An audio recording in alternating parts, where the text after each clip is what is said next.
अस्सलामु अलैकुम वरहमतुल्लाहि वबरकातुहू के 24 न्यूज़ रूम में मैं आपका मेज़बान सलमान अतर कासमी बीजापुर कर्नाटक से। नाज़रीन, कुरान और शरीयत ये दोनों चीज़ हमारे लिए बिल्कुल माँ बाप की तरह हैं और पूरे आलम इस्लाम के लिए बिल्कुल कुरान और शरीयत माँ बाप की ही तरह है।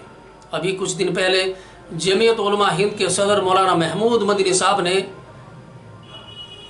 टीवी 9 पर यही सवाल पूछे जाने पर कि कुरान और शरीयत और एक तरफ संविधान, तो उन्होंने बड़ी अच्छी बात कही है कि कुरान और शरीयत हमारे लिए दो आंखों की तरह हैं।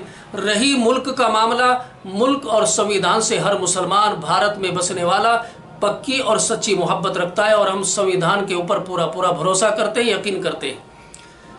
अब ये तो एक हमारी कुरान और शरीयत की बात है, लेकिन मैं आपको यहाँ पर ये बताता चलूँ कि इस वक्त पूरे मुल्क के अंदर एक नफरत का जो बीज बोया गया था और पूरे मुल्क में जो चल रहा है मुसलमानों के खिलाफ, मस्जिदों पर हमले होना, मदरसों के ऊपर हमले होना, दलितों पर हमले होना, पिछड़ी जातियों पर हमले होना, पूरे मुल्क के अंदर बिना किसी बात के, बिना किसी, जबकि उनको कोई प्रशासन की तरफ से या संविधान बिल्कुल उनको इजाज़त नहीं देता है। आपको बता दूं कि जो चाहे मुल्क में जो भी कर सकता है, लेकिन मुसलमान आज कहीं खुली जगह पर 2 रकात नमाज भी नहीं पढ़ सकता है। स्टेशन पर आप नमाज नहीं पढ़ सकते, खुली जगह पर आप नमाज नहीं पढ़ सकते, रोड के किनारे जाए नमाज बिछा करके 2 रकात नमाज अदा नहीं कर सकते, उसके ऊपर भी आपत्ति हो जाएगी। ये एक तरफ है। दूसरी नफरत मुल्क गिर इस वक्त जो चल रहा है, एक लॉट रेप, भगवा लॉट रेप जो चल रहा है और इसमें मुसलमान बच्चियों को बुरी तरह से फंसाया जा रहा है।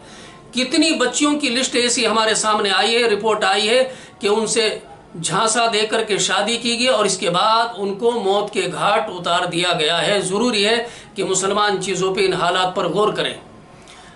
बलात्कारी का मामला, मुल्क में कभी भी ऐसे हालात आज तक नहीं हुए थे। दलितों के साथ भी हैं, सबके साथ है, कोई मुसलमानों के साथ नहीं है।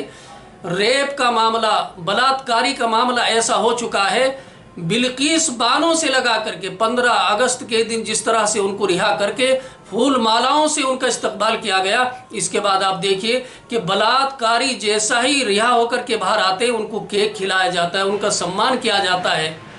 ये क्या है? पीछे जरूर कोई ऐसी ताकत है जो ये सब करने को कर रही है और उनको ये खुली छूट दे रखी है इस बात की। कोई मकाम ऐसा, हर दिन आप अखबार की सुर्खियों पर लिखा हुआ, आज यहाँ पर रेप हो गया, कल वहाँ पर रेप हो, रेप का कोई हिसाब नहीं है। नाज़रीन, आपको बता दूं, इसी तरह से अभी सामने एक मामला आया है ताज़ा उज्जैन का।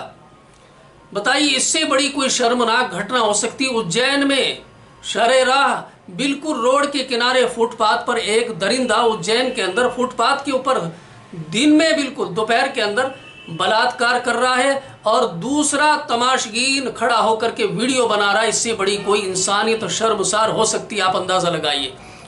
दिन के अंदर बलात्कार कर रहा है और एक उसे बजाय रोकने की बजाय या किसी और को बुलाना, उसे रोकना, ये नहीं बल्कि वीडियो बना रहा है। यहाँ तक मुल्क के हालात और इन रेपिस्टों के इतनी हिम्मतें बढ़ चुकी हैं कि जहां चाहे वहां पर किसी भी महिला को परेशान कर सकते हैं। इसके बाद ये नफरत का मामला आता है, जैसा कि आपने अभी देखा हरियाणा के अंदर एक प्रवासी मजदूर को इसलिए मार दिया गया कि उसने गौ मांस खाया था, वो भी शक की बिना पर, जबकि वो भैंस का मांस खाया था, लेकिन इसी शक की बिना पर उसे पीट पीट कर मौत के घाट उतार दिया गया। आपने इस वक्त ट्रेन में देखा एक बुजुर्ग आदमी, अशरफ हुसैन साहब, बुजुर्ग इंसान, लेकिन वो दहशतगर्द जमा होते हैं, उसके साथ में बदतमीजी करते हैं, गालियां देते हैं, मारते पीटते हैं। किस बात पर? शक की बिना पर के गौ मां से। तो समझ में एक बात आती है कि इस वक्त जो नफरत चल रही है, मुसलमानों का चाहिए 2 चीजें उनके पास है, एक किताबुल्लाह और दूसरे सुन्नती रसूलुल्लाह सल्लल्लाहु अलैहि वसल्लम। इनको मजबूत पकड़े। अभी आपने जैसा देखा तेलंगाना में, आंध्रा के अंदर आपने देखा किस तरह से एक हुजूम आता है और पूरे मोहल्ले के अंदर, आंध्रा में आसिफाबाद के अंदर किस तरह से एक हुजूम आया और आने के बाद में पूरे मोहल्ले के अंदर आतंक मचाया, मुसलमानों की इमलाक को नुकसान पहुंचाया, गाड़ियों को आग लगा दिया और 2 मस्जिदों को बिल्कुल तबाह व बर्बाद कर दिया। कुरान करीम की तौहीन की गई।